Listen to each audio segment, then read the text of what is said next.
मुंबईसह कोकणात सध्या दमदार पावसाने हजेरी लावली, यामुळे जनजीवन विस्कळीत झालंय. किल्ले रायगडावरही अचानक ढगफुटी सदृश्य पाऊस झाल्याने ट्रेकिंगसाठी तसेच वर्षा पर्यटनासाठी गेलेल्या पर्यटकांचे मात्र चांगलेच हाल झाले. एक व्हिडिओ सध्या सोशल मीडियावर चांगलाच व्हायरल होतोय. आपण पाहतोय या व्हिडिओमध्ये किल्ले रायगडाच्या पायऱ्यांवरून धुवाधार पाणी वाहताना दिसतंय.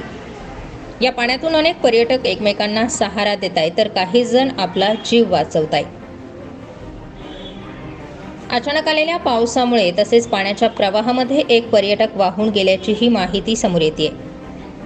प्रशासनाकडून वारंवार पर्यटकांना पावसाळ्यात गड किल्ल्यांवर जाताना खबरदारीच्या उपाययोजना, घ्यावयाची काळजी इत्यादींबाबत सूचना, मार्गदर्शन केलं जात आहे. मात्र पर्यटकांकडून याचं पालन होताना दिसत नाही.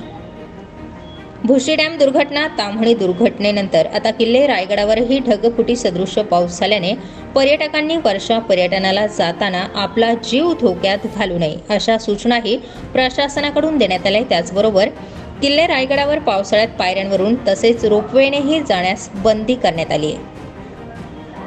किल्ले रायगडावर ढगफुटी सदृश्य पाऊस झाला. या पावसामध्ये एक पर्यटक वाहून गेल्याची माहितीही समोर येते, तर अनेक पर्यटक जीव मुठीत धरून एकमेकांचा जीवही वाचवताना दिसत आहेत.